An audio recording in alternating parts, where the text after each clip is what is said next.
We'll get started. Hi, everyone. It's January 28th, 2021, another session of American Public Policy Redux.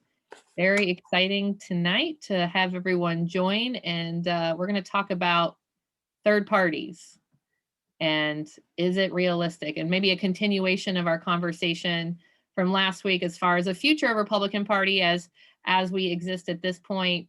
There have been murmurs or things we've discussed on our Facebook page about Trump saying that he would like to start his own party and or continuing to support those in primaries that further his approach to politics, to put it lightly.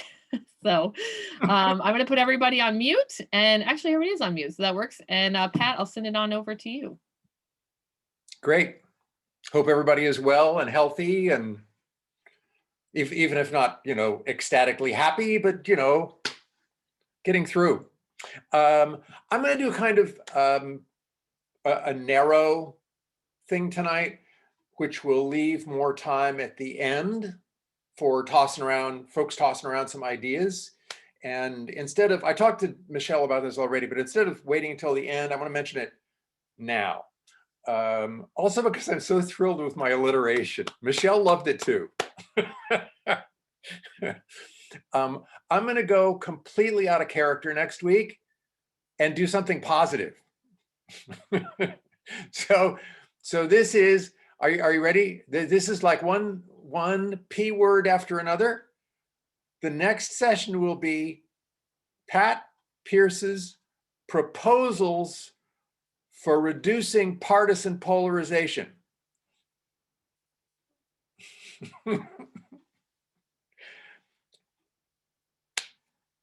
You're muted, so I can't hear the cheers, but I'll go with it. I thought given how everybody's kind of feeling at the moment, I thought that we needed something positive. And I think it's also, for me, it's a good mental / political exercise to think about how you could move in that direction. Okay, so that's for next time. But this time, third parties and Trump. As I mentioned before, my dissertation is actually on this topic, sort of. The folks who had taken PIGs, parties and interest groups, this will be old hat for you, but the concept is partisan realignment. And partisan realignment occurs when you see a sharp shift in the coalitions of the parties associated with a shift in the sort of line of division or conflict between the parties in terms of issues. Okay, so the typical realignments that folks talk about is the Civil War. Okay, 1896 and the New Deal.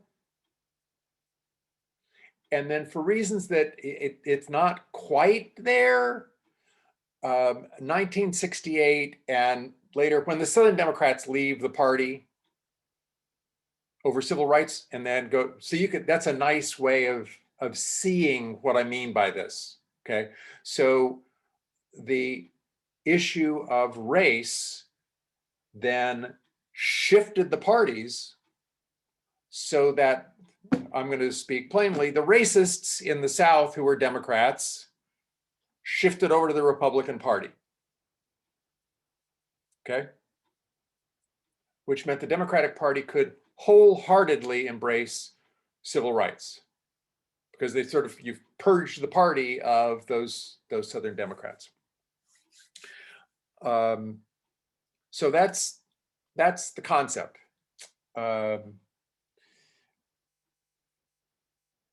These are potentially really, really important. The reason I study them, the reason I did a dissertation on them, is that there are good, strong political and theoretical reasons for believing that realignments revitalize democracy. Okay, that old partisan systems can, they can have lost their relevance as issues and situations change. Historically, parties that were organized along the basis of conflict over one thing, well, that's not the key matter that's dividing politics at that time. So, for instance, the Civil War, that orients the parties strongly. So the Republican Party takes on the abolitionist perspective, okay, and the Democrats don't. And it's pretty clear. So that's the key issue dividing the parties. You get to 1896, and that's not relevant in the same way. Instead, the relevant line of conflict or division has to do with cultural issues. And for those of you who led a besotten college career, you'll appreciate this. The key issue on those cultural issues was alcohol. National politics, alcohol. Obviously, you end up with prohibition as kind of a reflection of that, but it was a broader set of cultural issues. But that's a shift. And so you saw a shift in, if you could assemble a room with all of the Republicans and then another room with all the Democrats, you would see that they were demographically different than they were prior to that time. Okay? Hopefully that makes sense to all of the non-PIGS veterans. If it didn't, give a yell now. Otherwise, I'll just head on. We all cool? Okay. All right. So here's the role played by third parties. Third parties historically would arise out of that failure of the two major parties to address that key issue that's really cropping up. Okay, so let me do a couple of these just so you get a couple of illustrations. The first one, abolitionist party. The Republicans, the Democrats, prior to the Civil War, are waffling around. They're worried about losing votes. Staunch believers in abolition say, we're going to form a third party and push strong for abolition. Okay? When that worked successfully, that then changed the calculus of party leaders. And it forced that issue onto the agenda. Okay? 1896, you see two movements going on. What? I'm missing out on the real, and I didn't even bring my scotch. You had populists and progressives forming at that point in time. And again, it had to do with some of those cultural issues and then some economic issues that were, well, reflected in, for PIGS veterans, do you remember The Wizard of Oz?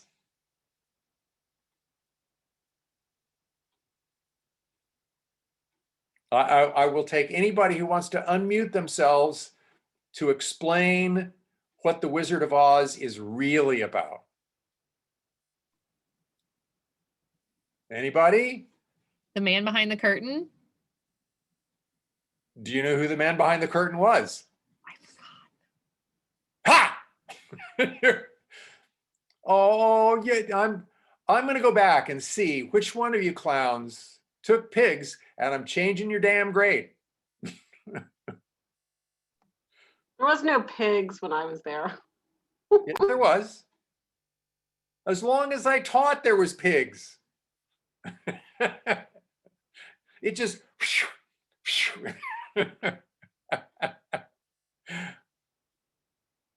it's about the 1896 election. The Cowardly Lion is William Jennings Bryan, who was the Democratic candidate. Okay. The whole thing about the wizard and the guy behind the curtain, Mark Hanna, was the was the Republican Party boss from the state of Ohio, and he was sort of McKinley was seen as like a puppet. You are so wrong, Odell. I will give you a damn citation on this. You can go through each one of the characters and see whom they represent. Okay. Now, a liberty taken with the movie, because I know none of you clowns actually read the novel. Because even if you were in Pigs, now you don't even remember any of this stuff. Okay. A liberty taken by the filmmakers with, did you find it already, Michelle? You did. Is the color of Dorothy's slippers? What color are they in the movie? I know this. They are red, or sorry, they were red, but they were like silver in the book or something, right? Yeah, they were silver. Yeah. She's on the yellow brick road. Gold.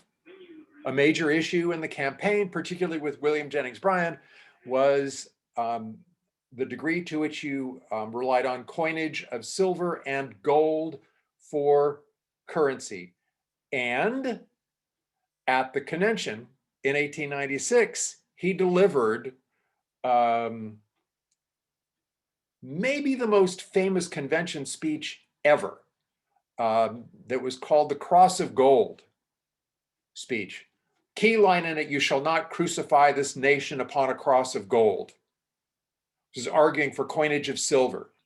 It's real populist. Okay. So that's one of those times where there's that shift because the issues have changed, and that changes the composition of the parties as folks switch. Okay. The process works that way because political parties as organizations are essentially conservative, strategically, tactically. They don't look to win, they look to not lose. They don't want to lose votes.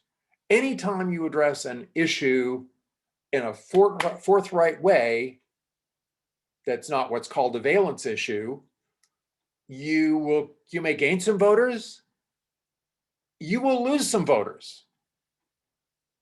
How many you're losing or winning? Well, they don't want to take a big chance on that issue that they've waffled on before and been moderately successful. Okay. So that makes them really, really conservative. Times change, party organizations don't. Okay. It takes a real shock to them before they're willing to change. Here's another element. I'm gonna ask another, well, I don't know that we always did this in Pigs class. Sometimes I did it in a version of 151, and that was the old style nominating convention. Does anybody remember that at all? This is one of my proudest simulations that I did. You're at the convention, and in the old days, really old days prior to 1968, that's where the decision on the nomination would occur, at the convention. Okay? It would occur at the convention because the delegates who went there were essentially controlled by party organization chairs, state party chairs, local party chairs of like big cities like Chicago and New York, okay?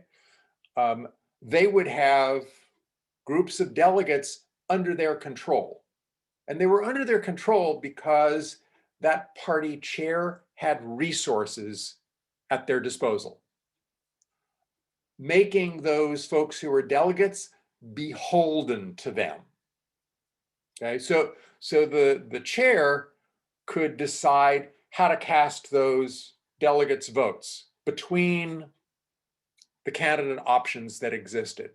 Okay, and they would do it in a very strategic way because they wanted to maximize the role they played so that the candidate who eventually received the nomination felt a great sense of debt to them, which meant if they won, if the candidate won, then that party organization chair would have lots of patronage resources to then hand out back in the state or in the city. Okay? So the conventions involved negotiations, deal making, backstabbing, lying, cheating, that went on involving the candidates and the party organization chairs who had big chunks of delegates at their disposal. Okay? There's a key element there that's different from now. There was a party, there was a political party. Those party organization chairs were the party. Candidates came and went. Okay, they came and they went. Those party organization chairs would hold those positions for long periods of time and then pass them on to the next person who was sort of their pupil. Okay. And they had power because they controlled the nomination. Okay. I want you to then see how that would form this conservative force. They're not looking to make big changes. They're not risk takers. They want to maintain their access to patronage positions. And if they nominate a candidate who loses, they get nothing. Okay?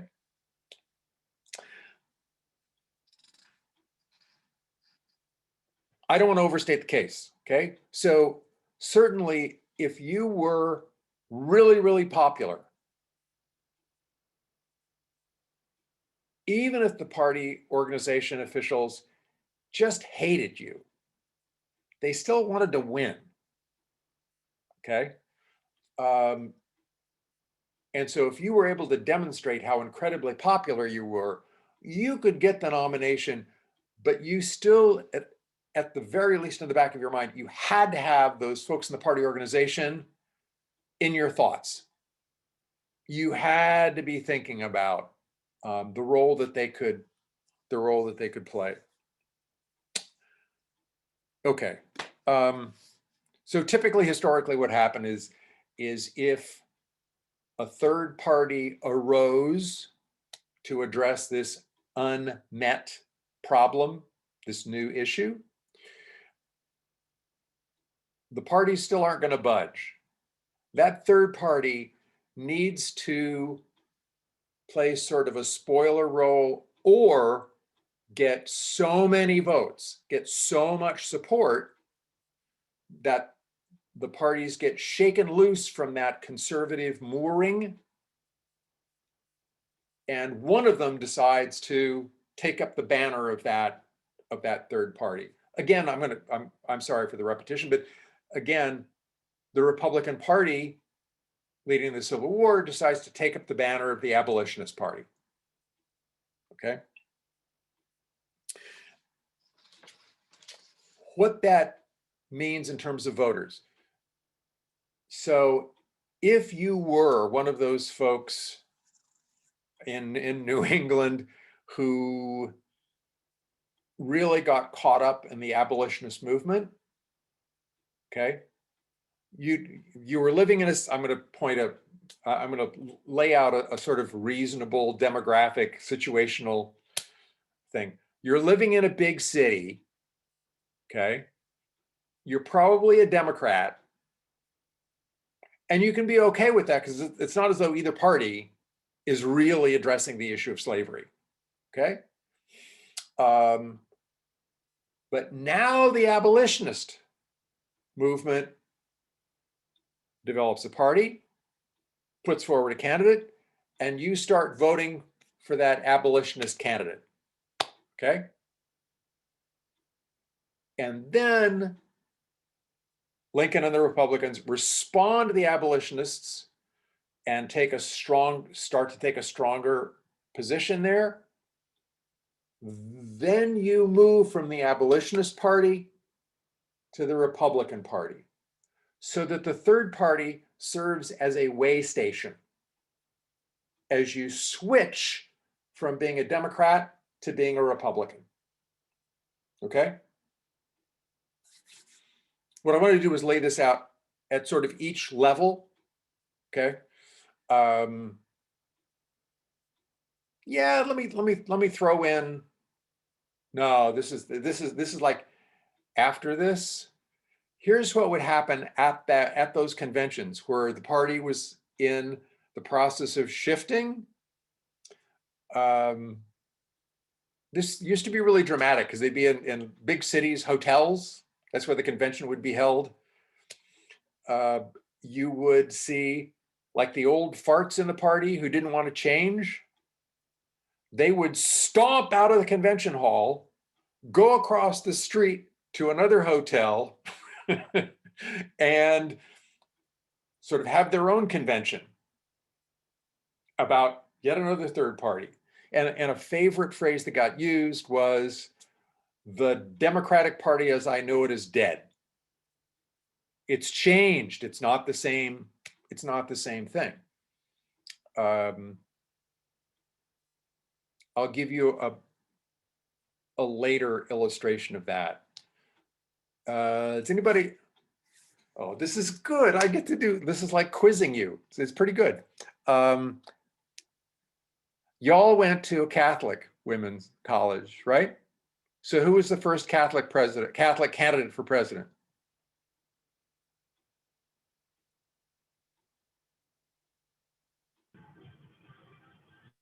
Was it JFK?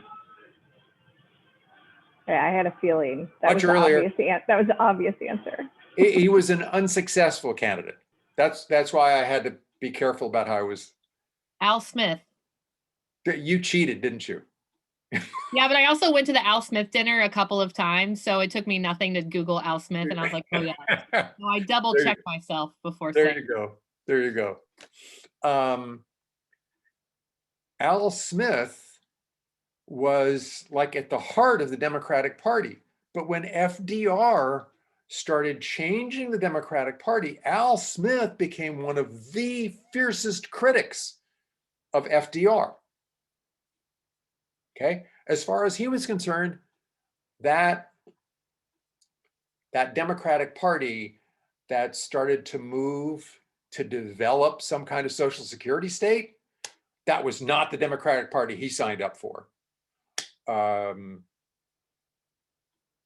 so you see that kind of change on that level, and you'll see elites then starting to switch from one party to another. Okay. All right. All right, so I went through the different realignments, right? You have the realignment with the New Deal.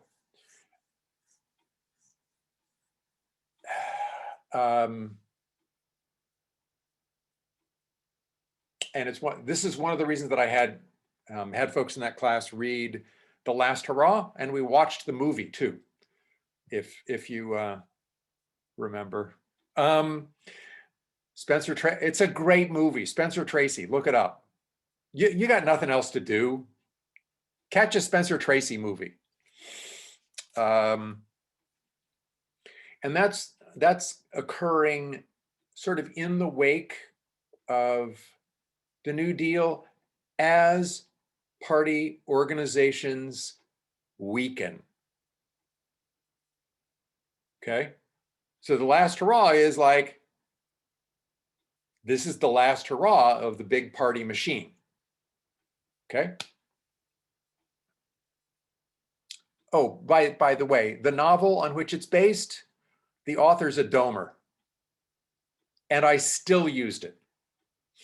But the huge change that Michelle and I were talking about before we got started tonight has to do with that power over the process of nomination. And this occurs in the wake of the 1968 Democratic Convention.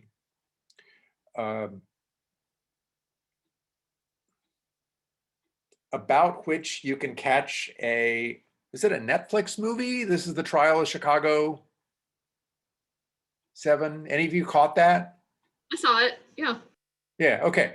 So those are charges coming out of the Chicago Democratic Convention. I always had students go on YouTube and find video of what happened at the convention because it was pretty scary. It was pretty appalling. It also really shook up the Democratic Party for a number of different sorts of reasons. One, it results in Richard Nixon getting elected president, which was nobody's idea of a good time.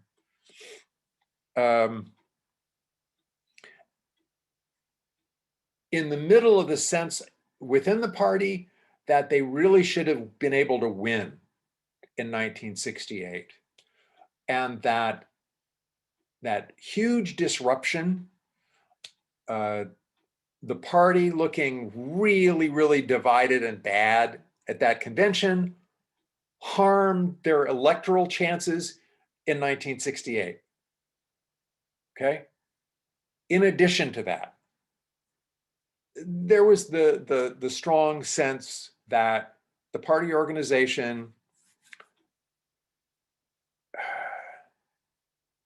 it's the way that you all talk about the old white guys in the Senate. They were just completely out of touch. They were completely out of touch. You could look at those conventions historically and see they were out of touch. The only women you would see would be in little cheerleader outfits while they were doing their rally things. They weren't delegates. They didn't get to be delegates. Okay. You wouldn't see people of color. You wouldn't see young people. Okay.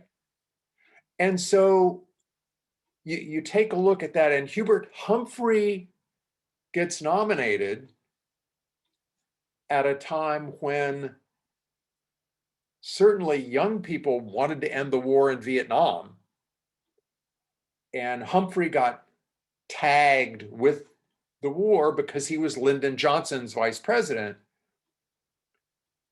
Then this doesn't sound very democratic within the party. The party organization, which is supposed to represent members of the party, ordinary citizens, wasn't doing it. And that's the democratic thing that I want you to see was supposed to occur in that old system. Okay. Forgive me, I'm going to do a little groundwork here first. We've already established people don't know shit about politics, right? That's okay. If those folks nonetheless vote and have connection to party organizational officials at the local level. Okay. That means those folks know what the lives of those ordinary citizens are like, and they represent those interests to each level of the party. This then becomes one of those assets about federalism. Okay, is that you can, at each step of the process have a personal connectedness. I can know my precinct committee woman. She will know the ward head. They will know the city party official. They will know that, get it? And everybody gets represented in that process. If that worked in that way, it'd be great. 1968 screamed to the Democrats, this is not what's going on in your party. Okay.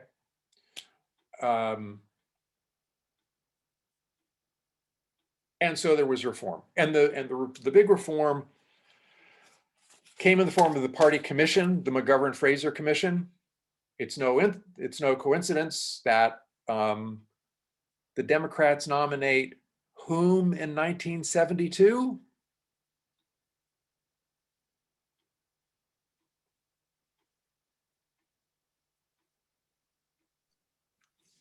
Sorry, is it McGovern?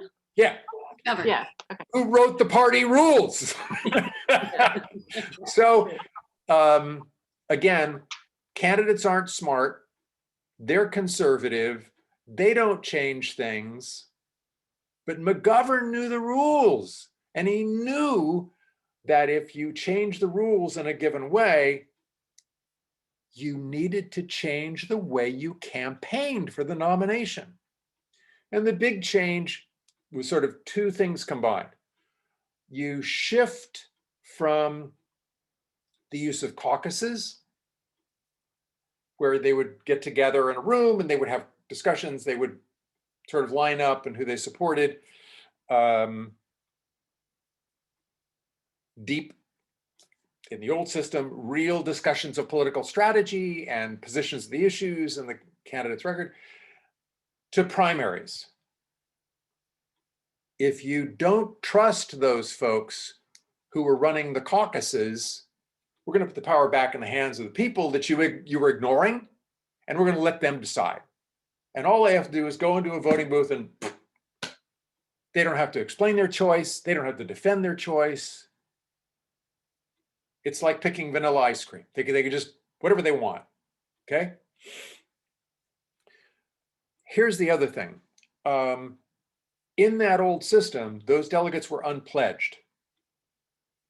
That's what gave the party organization officials leeway to shift how their delegates were voting to achieve their strategic purpose of getting the candidate they wanted nominated, so that they could have the greatest impact on the process and thereby get the greatest reward.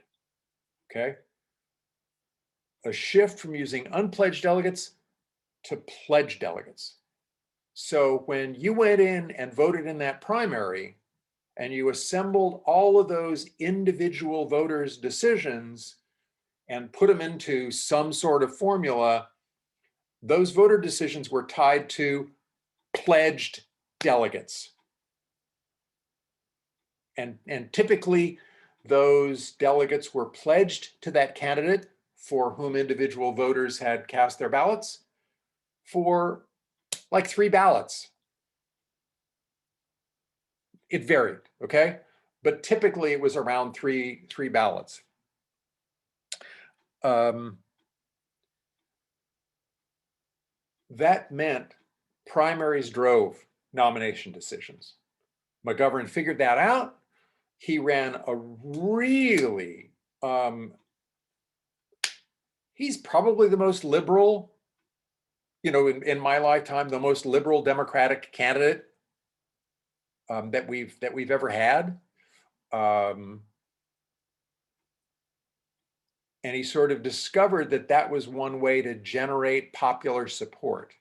You needed to stand out from other candidates. And that was one way to stand out. Okay. Okay, so those things shift power from the party organization to individual voters. Now put yourself in the position of being the party organization. You don't mean squat. You have no resources, you have no power, you simply don't matter. Okay? Nobody likes doing work if you don't matter. So the parties then just fell apart.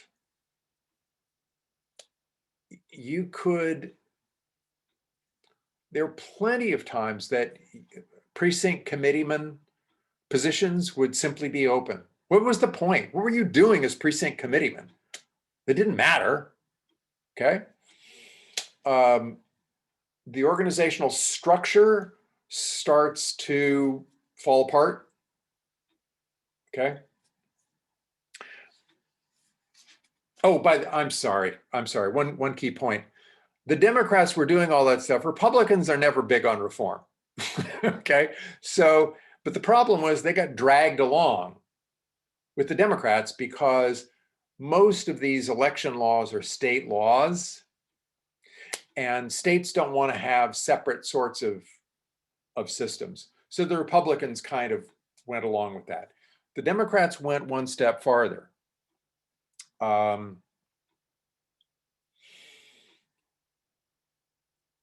They set up quotas for the representation of those groups that had historically been unrepresented or underrepresented.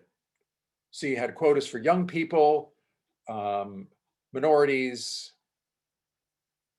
women.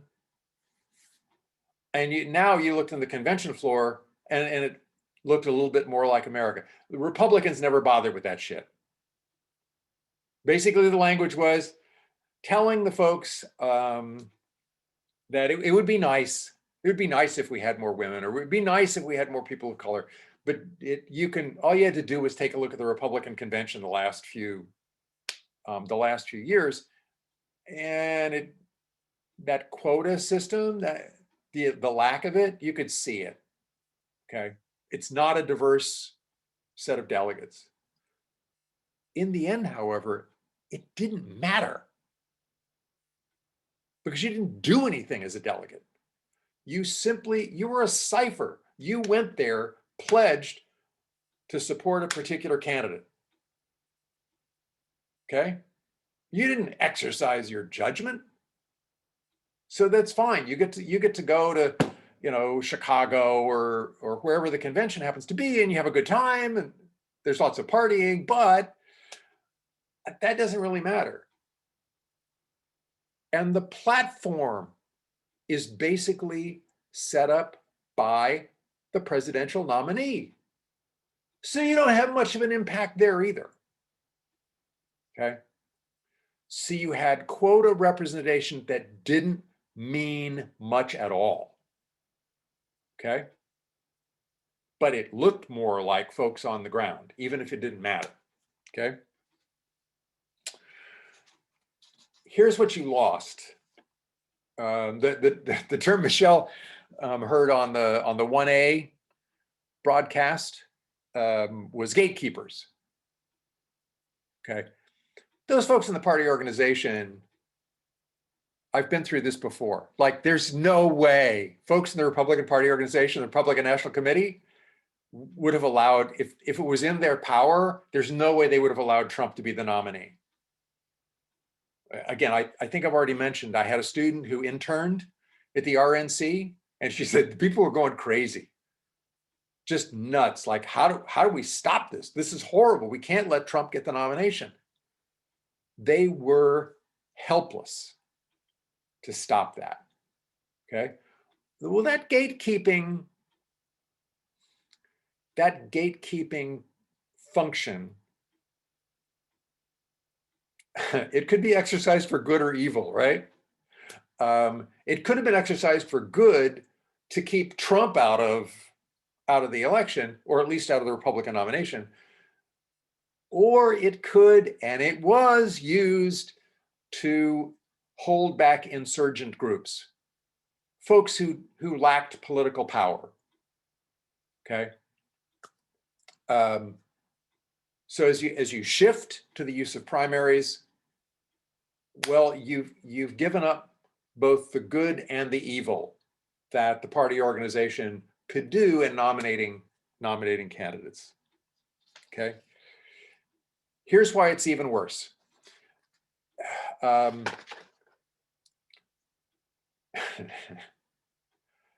the wake of Richard Milhouse Nixon, I had to do it.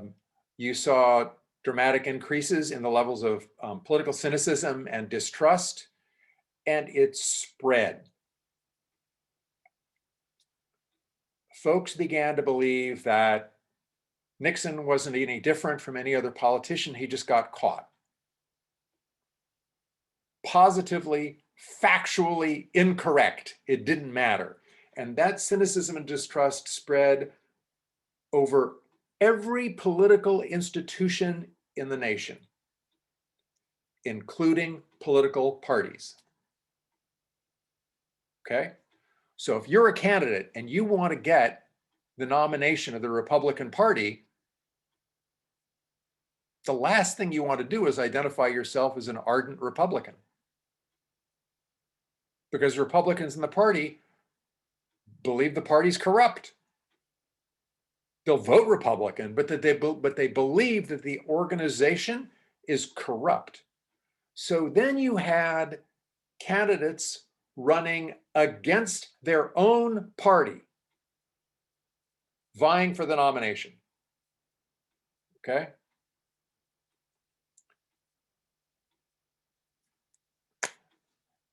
We'll do another one for later on. So Ronald Reagan would identify FDR as one of his heroes. He's a damn Democrat, but FDR was one of his heroes. He would repeatedly refer to FDR. Okay? He bore no resemblance to FDR, but that enabled him to say, I'm apart from all of that corruption of the party organizations. I'm independent. I stand above all of that. Okay?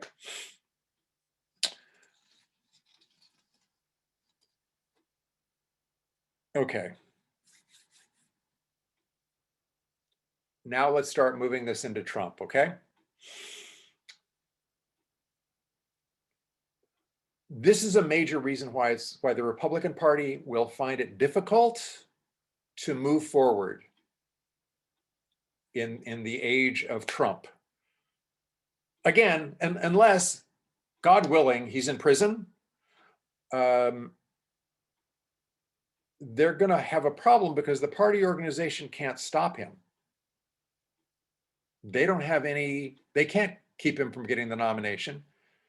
I guarantee if he runs for the Republican Party nomination in 2024, okay, and he's not in jail, he'll get it. I'm willing to bet the proverbial farm he would get it. Okay? There is nobody on the Republican side who can generate the kind of popular enthusiasm that Donald Trump can. And you have no gatekeeper. There's no adult in the room saying, no, you can't eat 39 candy bars.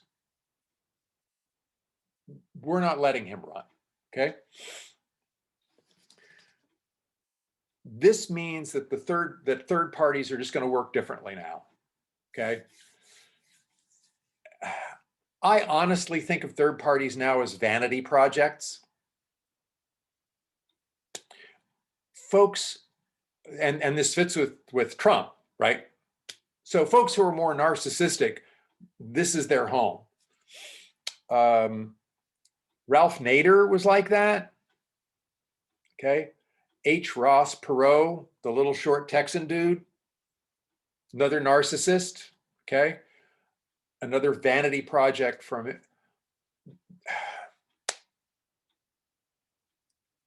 That's not the function performed by third parties in the past. Like Ross Perot, running in the 90s, was not attempting to bring up issues that the parties weren't addressing, that anybody really cared about. He was, in the famous thing that he always did, he was the mechanic who knew how to fix the automobile. I love it. Anne's like one of the older ones there who remembers this. I just want to do the parody of Perot. Exactly. Right? He's like, open up and I'm gonna get in there. And you have to watch videos of him. I don't know if they're on YouTube, but it's pretty hilarious. I know it'll make you feel old, Anne, but in 3rd grade, the election was happening. So I know, Jen, I'm sorry. So 3rd grade. So my father was a huge Ross Perot fan. And here I am, this 8-9-year-old. I go to school, we have our election. And I said, I'm voting for Ross Perot. Okay. I'm gonna make a confession. Yeah, I'm gonna make a confession here in front of Pat particularly. I actually voted for Ross Perot. Oh my God! I was so pissed at Bill Clinton for NAFTA. And and I'm pretty blue dog Democrat, but I was so angry about it. Yeah, but yeah. it was it was a protest vote. Yeah. It was a so, but he was a riot. Ross Perot was a riot. I look back, I'm like, oh my God. He was the deficit hawk, right? That was the other thing. Right. He appealed to a lot of people because he really was like, we've got to address this. And it was very appealing. Yeah. But but Pat's right. It was singular focus. All right. So let's I thought about ways of going at this, and there are so many different scenarios you can lay out, leading into 2024, that I want to do sort of a general kind of thing and then open it up and we can play around with it. First of all, challenges. I mean, if Trump wanted to form a third, well, he's talked about, don't you love it? He wants to call it the Patriot Party, which is like a socialist hillbilly. So obstacles that effort would face. One, the boy may be in prison.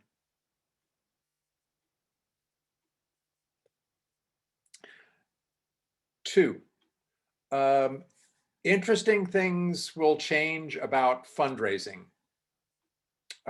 for him, because honestly, he never really wanted to do the work of being a president. He liked the glitz and the show, but what he really cares about is folks adoring him and money. And the problem is he's going to be in a bad fiscal financial place over the next few years for a number of reasons. One, virtually nobody wants to offer him credit at this point, not even Deutsche Bank. Okay. The estimate that I saw is that in the next few years, he will have $900 million in debt coming due. So almost $1 billion of debt coming due. That has a way of focusing one's concentration. The third thing, his businesses have suffered as folks just escaped and refused to patronize any of them. But here's the twist on it. It turns out P.T. Barnum didn't actually say this, but there's a sucker born every minute. And all Trump needs to do is ask his supporters for money and they'll throw it at him. And at that point, it's unlikely that any of those social media companies that now are throwing him off the bridge could keep him off. I don't think in the context of a presidential election campaign, they would say, nah, you can't have a site on Facebook. Maybe I'm wrong, but I as long as they adhere to the terms of service, it's probably going to let them there. And these idiots are going to throw money at them. I already told you about the bozo in my old guys tennis group who spent millions of dollars to have dinner with him.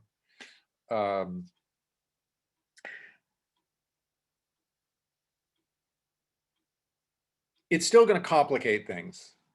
Okay, as he gets tossed off of tons of websites and platforms, that may make it more challenging. He can counter these forces because at that point, traditional media can't ignore him. They can't. He will be legitimate news if he's running for the presidency again. And if it can raise the capital on top of that, he can do that Trump TV thing. And that's going to give him another platform.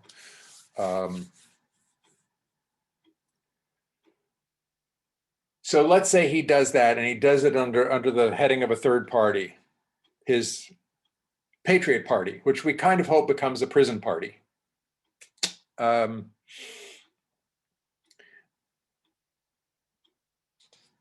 If he does that, it'll be the spoiler to the traditional spoiler role. And it doesn't matter who's, if Biden decides to run for a second term, or he hands it over to Kamala Harris or anybody else. My dog could run as a Democrat for president in 2024. And if you've got the Republican candidate, Trump is the Patriot Party, and the Democratic candidate, my dog will win.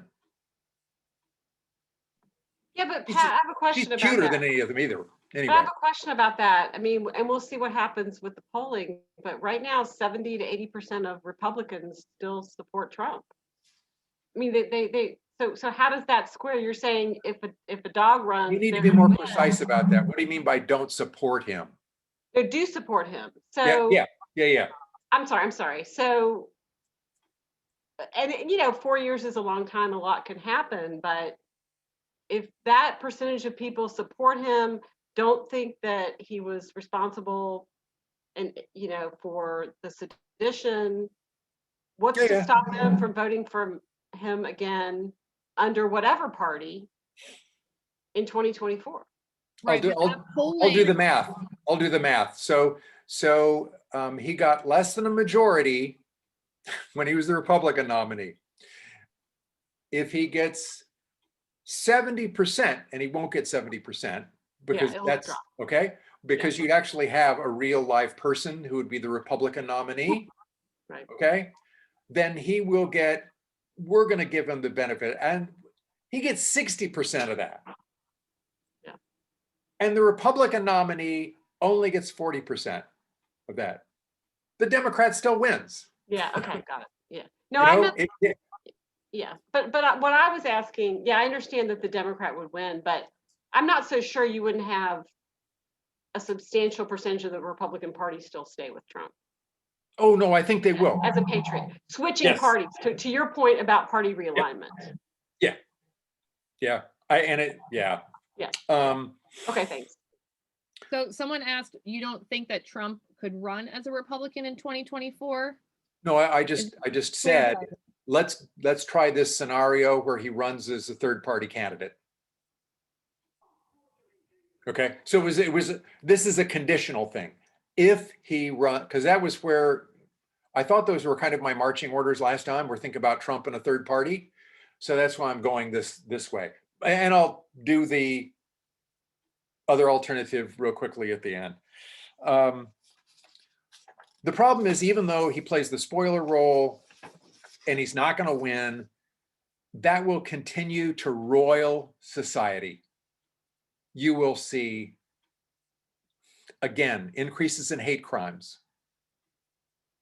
It's all the things that made us corrupt as a nation, he will continue to do.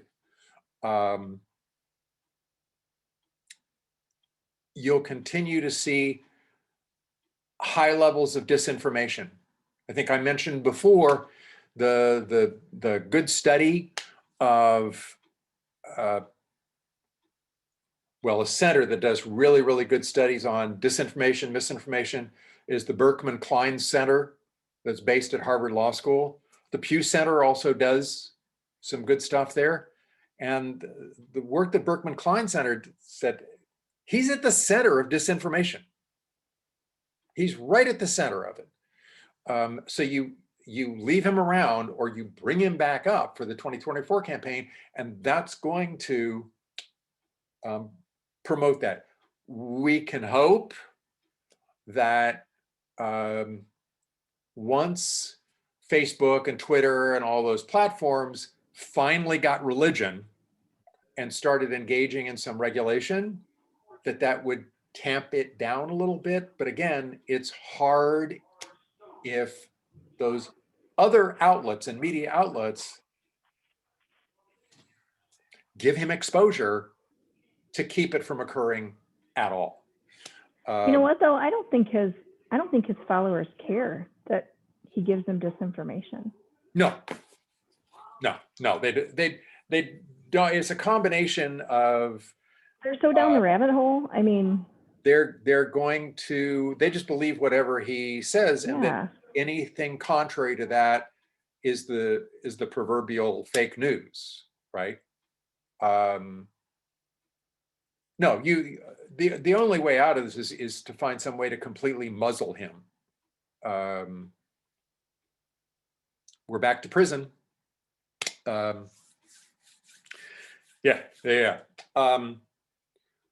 So fine, if he runs as a third party candidate, he's going to lose again, but he will continue to do damage to the fabric of the nation. He will continue to do damage to political culture in the United States, to any effort to increase tolerance and understanding. I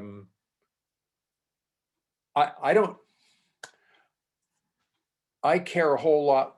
I'm sorry, this is like my personal editorializing. I care a whole lot less about a Democrat winning than about putting an end to that.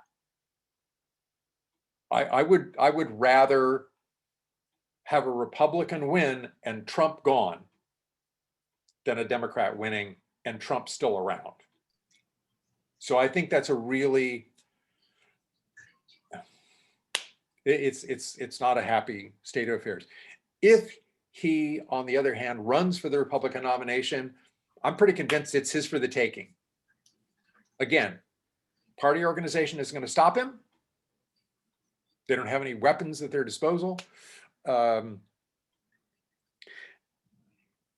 Adrienne, did you want to jump in? Sorry, she's been trying. I just had a question, Pat. So sure. let's play out the other scenario, right? Which is the Republicans decide to nominate Trump in 2024. And the third party is not the extremist of the Republicans, but in essence, the heart of the Republican moderates or the Lincoln Project. Is there an option that might be an alternative that might have a potential more traction in 2024 based on history, right? Right. Well, it's based on the changes that have occurred, because that's what you got to go with. Here's the problem. Who's their candidate? Who's their candidate? You take a look at the people who are involved in the Lincoln Project. They're old folks who've retired from politics. They're not folks who are potential candidates, right? Yeah. Fair enough. They're entirely respectable, intelligent human beings. Those are not the prerequisites for running for office. and in fact, frequently they get in the way. You have to be pretty personally ambitious to decide you're going to run for the presidency. Okay. I mean, poking fun at the narcissism of characters like Trump and Perot, but it's not as though you find aw shucks characters who decide I'm going to run for the presidency. And the folks in that more moderate group are more likely to be the oh shucks, I think I'm okay. I'm no. That's the problem. And the other thing is that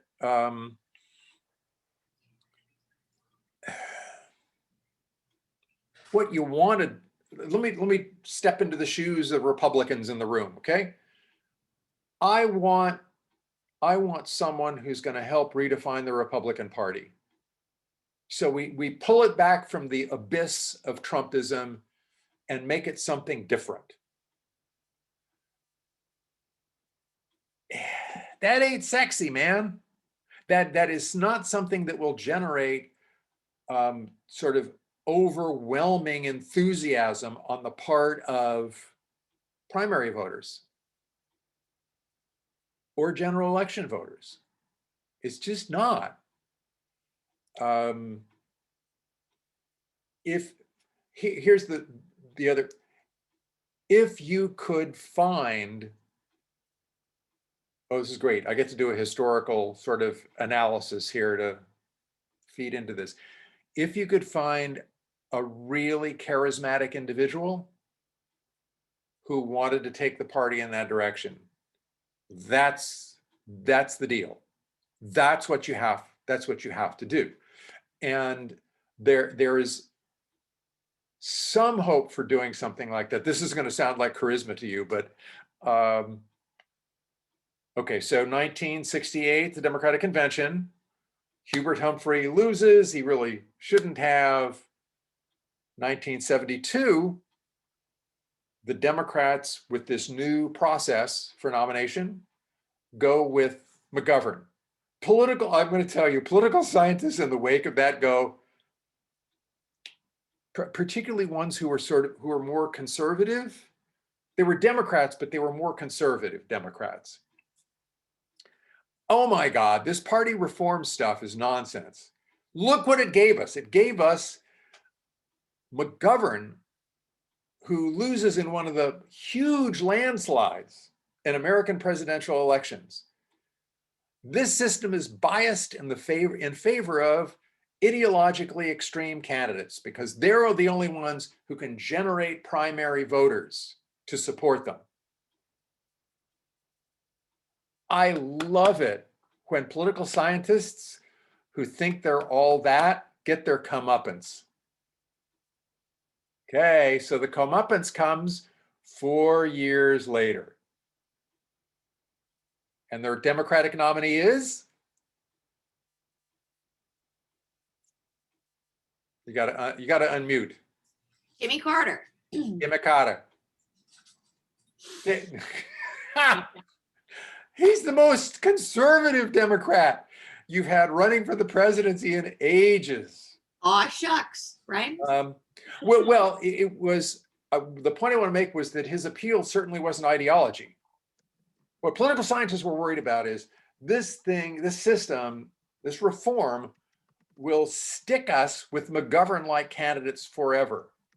No. There's another road here. And I'm identifying charisma. I get it, he wasn't charismatic. But what do you think formed the basis of Jimmy Carter's popularity? He said he would be honest with the American people. And he was like the Boy Scout. He was the Eagle Scout. He probably was an Eagle Scout. And he was the anti, he was what people wanted after Nixon. You're doing, I'm a little disappointed in you, Ann. You're doing what current students do, and that is you don't finish the sentence that you had there that would take you exactly where I want you to go. You said he was anti, give me a name. Corruption? Nixon. What do you mean? Bingo. Anti what? Bingo. It's in the wake of Watergate, man. And so granted, it's not charisma, but it was personal qualities. If you had the personal qualities to generate a lot of popular support, and that was certainly part of Obama's. Yeah, I was just going to ask, would you compare Obama to that model too, post Bush, post Iraq, post 9/11, all of that kind of like angst, and Obama being like the complete opposite of Bush in every way, shape, and form? Well, having a whole lot more charisma, yeah, than most candidates, and so I think that's, I mean, I think that's one way that you could go, but I don't. It's hard to name a Republican out there who's thinking about running for the presidency who's not just sucking up to Trump, who is going to establish themselves as charismatic and popular, and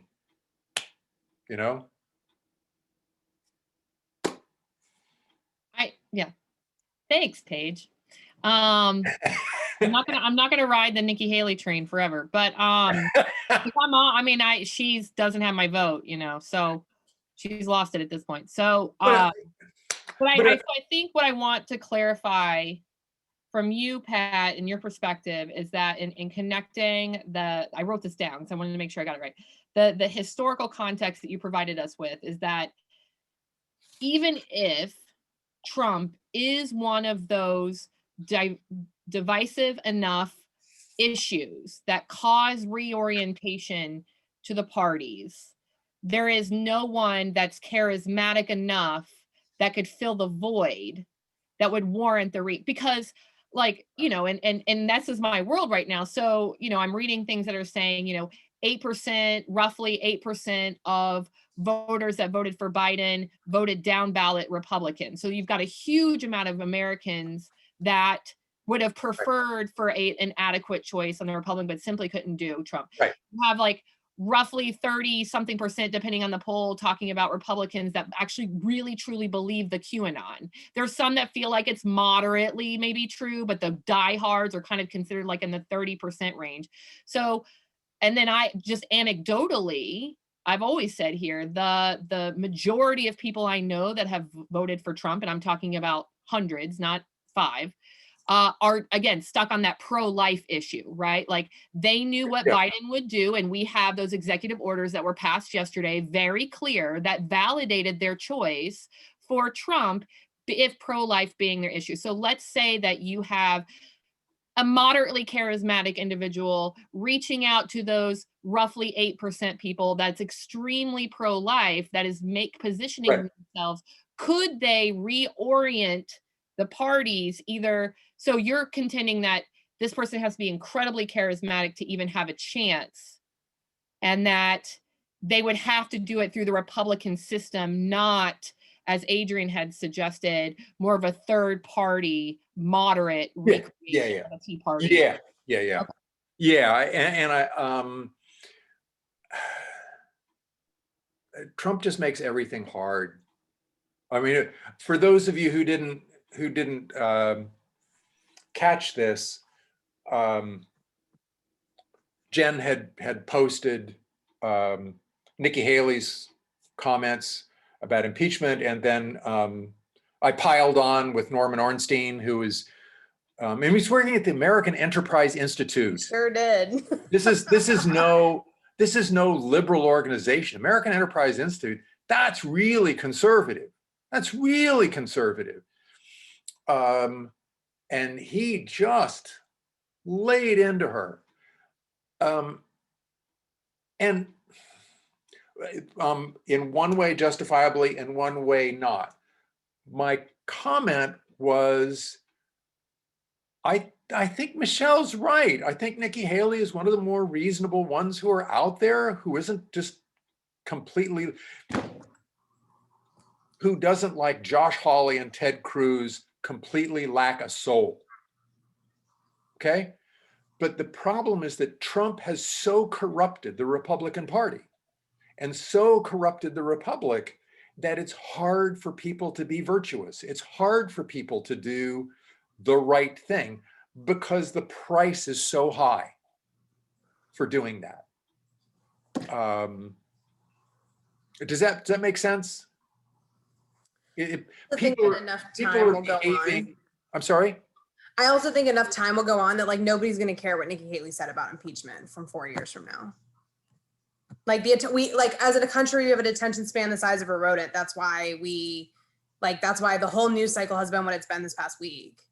So to say that like Nikki Haley is still going to be like held to the fire over her comments or her lack thereof comments of impeachment in the Capitol riots, she's still going to look pretty virtuous 4 years down the road if she keeps, towing that middle line. It just, you just don't know.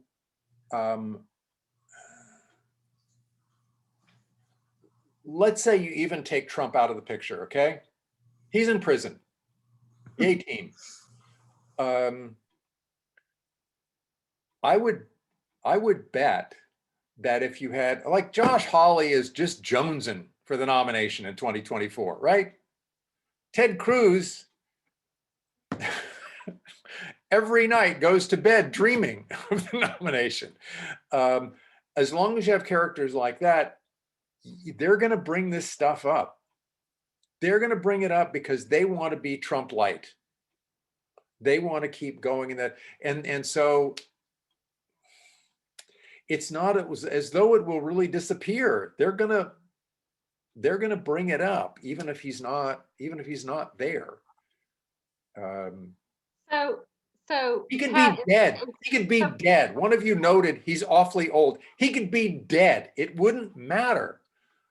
Demagogues like Hawley and Cruz, they're going to use that stuff because they believe that's the way to get the nomination.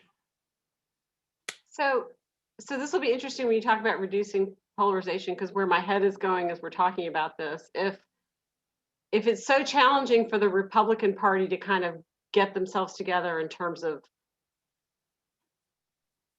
Trump, right? Moving Trump, and there's like, then it's kind of up to Democrats to save the Republic. And I'm being a little bit, I'm a little joking a little bit, but like seriously, like, because we're so, and by the way, the time bomb is ticking with climate change, et cetera. Right. Things are going to get worse. And we think, quote, we're going to solve the COVID crisis. Well, we don't know what variants, we don't know what the next thing is going to be. I mean, we have major issues that have to be resolved. And if we've got these Trump MAGA people off in QAnon fantasy world, not dealing with the problems of the nation, we are so screwed. Right. Because really what we really would like is both parties working on these problems. Yeah. Sorry, I just had to say that. It's pretty depressing. Yeah. I don't know that the Dems can do it either. I'll try to be more positive next week. But here's the deal. What Ann did was to identify that there are actually two discrete but analytically discrete but separate sorts of issues. One has to do with fixing the politics, and the other has to do with fixing the problems that we face. And I don't. You would like to be able to like get them both done. It may well be that there's no way the Republicans move forward enough in terms of solving the problems. And so all the Democrats can possibly do is just keep winning elections. You just keep winning elections and you do what we've been doing for a while now. And that's, you don't really legislate through negotiation and compromise in the legislative body. You legislate through elections. You assemble enough of a majority and you ram stuff through just so you can solve these incredibly difficult problems that we face. Okay, that would, it's sad, but that may be what needs to happen. But in terms, I have no faith that they actually have the strength to do that. We'll see. It also depends upon the strategies they're willing to employ. If you get rid of the filibuster and just start driving stuff through. And make DC a state. Right. And Puerto Rico a state. There are things that can be done. If you're focused on solving those problems like climate change, COVID, I could have a laundry list for you if you like. But in terms of solving partisan polarization, you've got to have Republican Party leadership. We can't do it. You can't do it as one party. In the most profound sense, Democrats need Republicans. And Republicans need Democrats, right? I mean, you can't have like Nancy Pelosi be like, well, hold up, you know, I mean, she's not blameless either. I'm going to throw that in there too. She definitely toes that line. I'll let you respond before Mitch McConnell, there is no worse force in Washington, D.C. for partisan polarization right now than Mitch McConnell. Oh, you're not going to get an argument from me. He is the worst. He is soulless. Just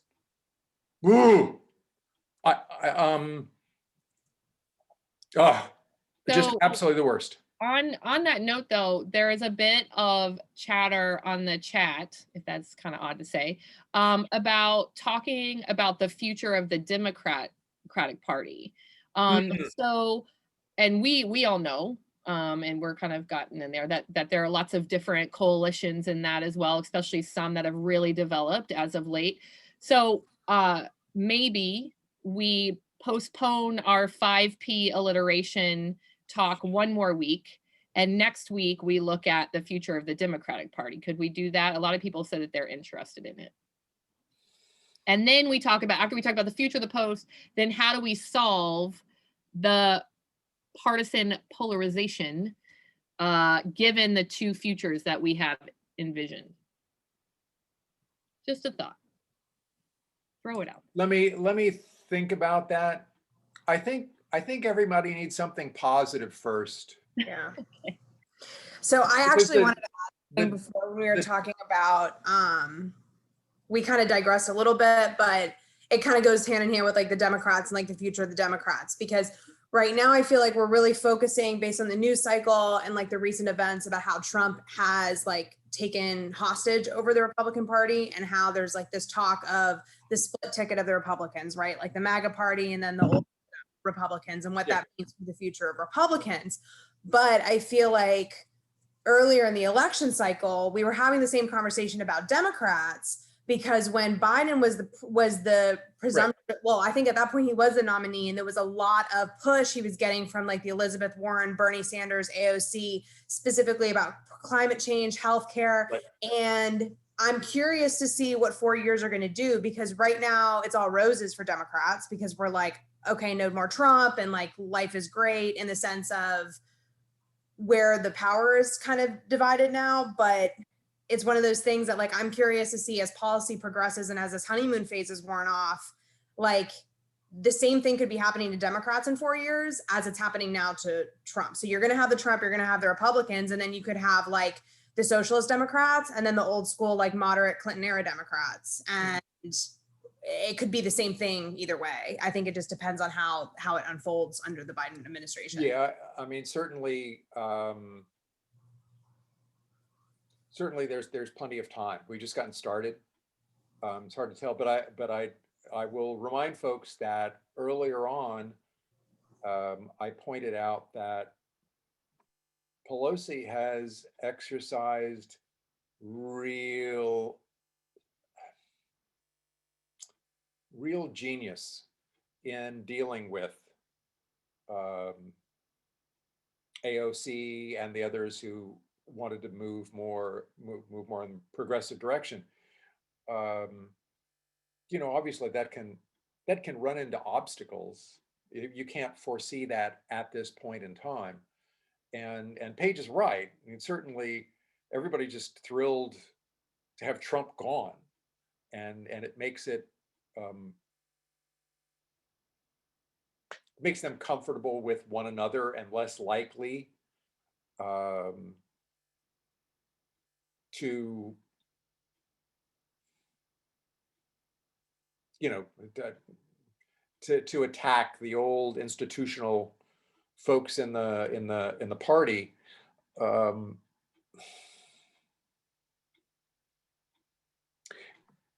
Yeah. she's done better. I mean, this is again. Well, I'm going to come back to Mitch McConnell because I haven't finished with my venom for that toad.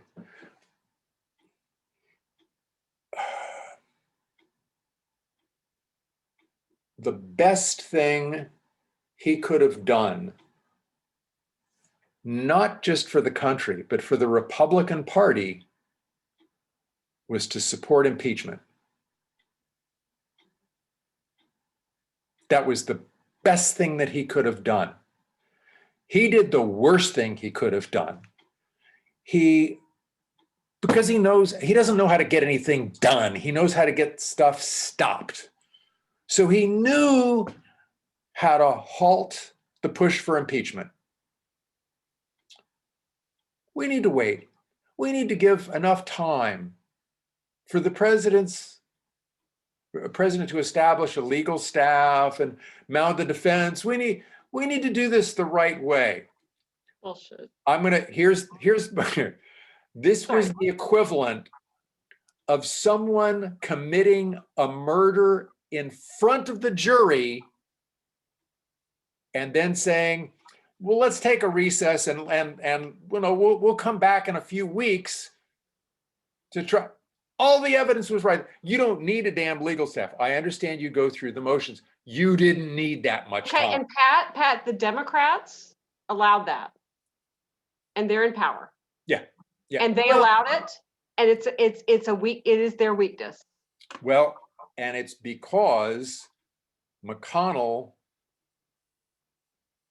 leveraged what he could over them. Yeah, because Schumer is weak, and he's part of the establishment elite.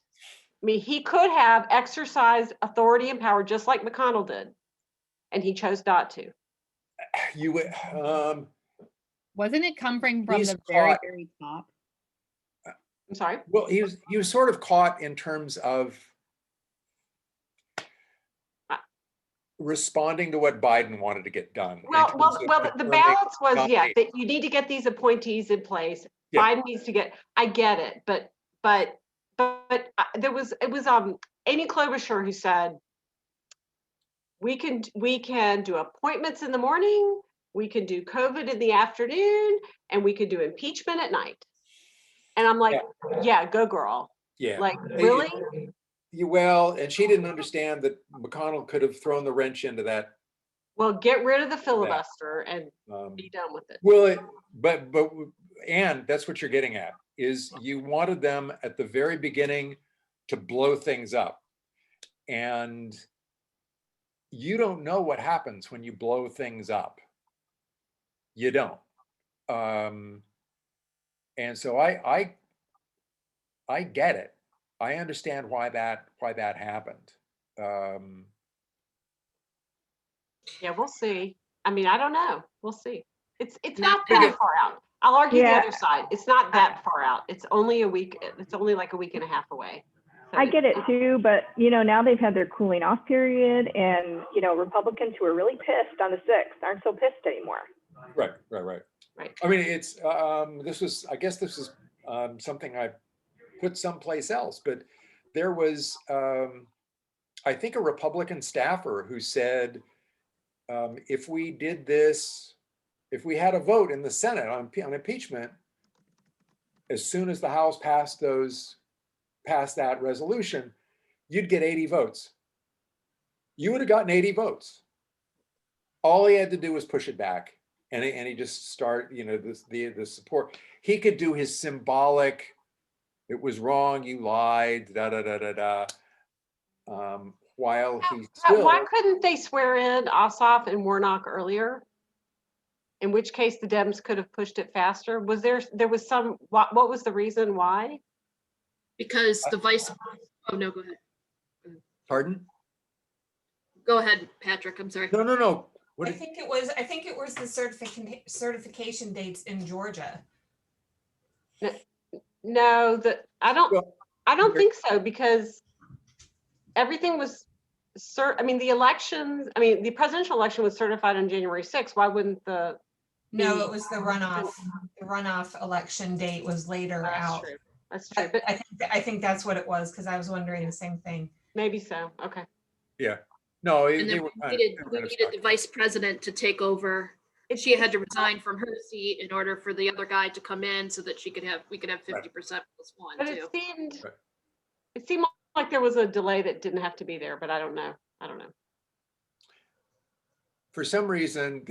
I mean, it's the typical Dems, but we'll just follow the rules. Well, I think We'll be screwed.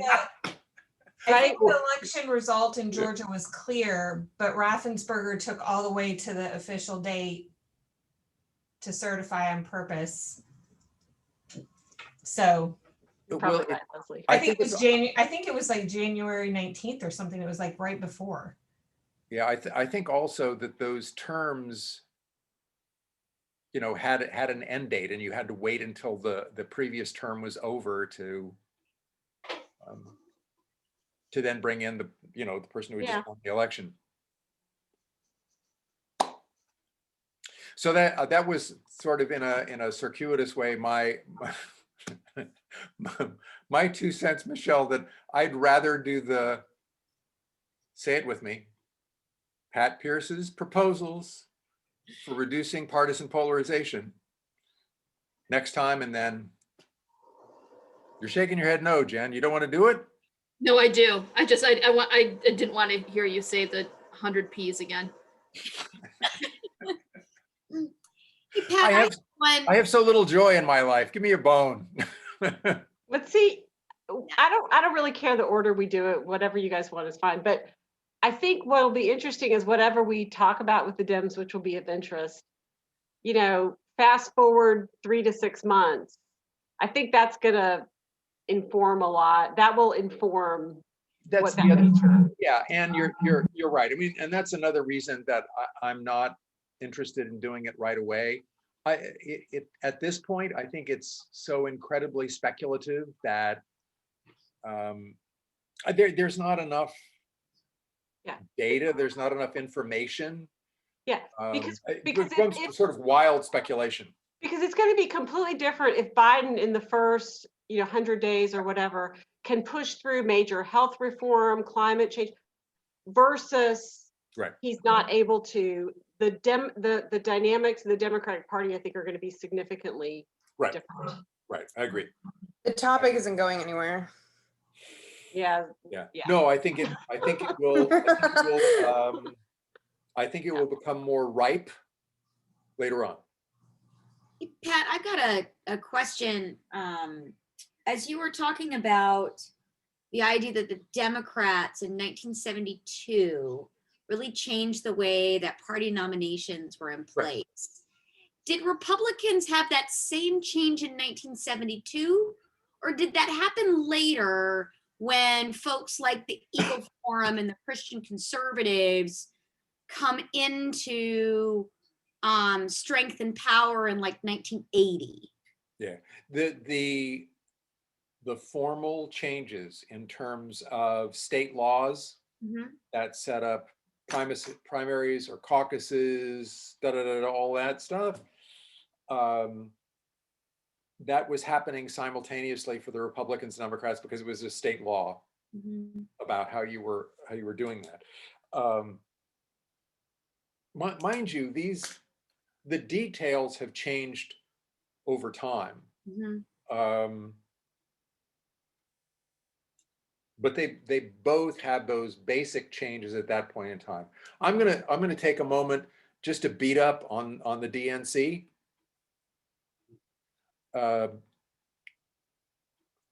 Both parties have had at various points in time superdelegates. Superdelegates resemble the old unpledged delegates that were available to folks in the party organization. The Democrats put them in place as a way of introducing more informed judgment about the nominee.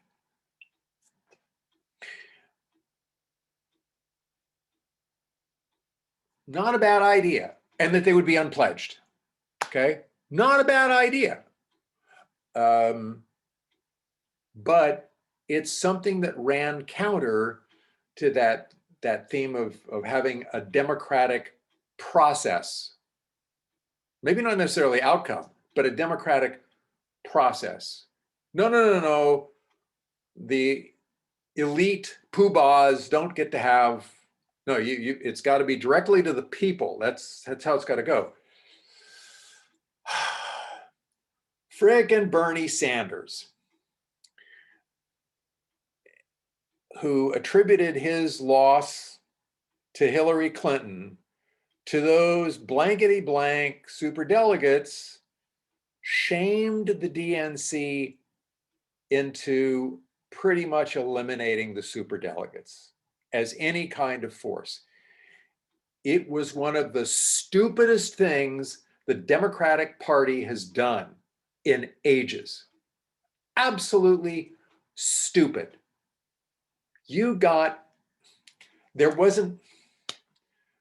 Bernie Sanders extorted that from the DNC when he didn't really have any leverage.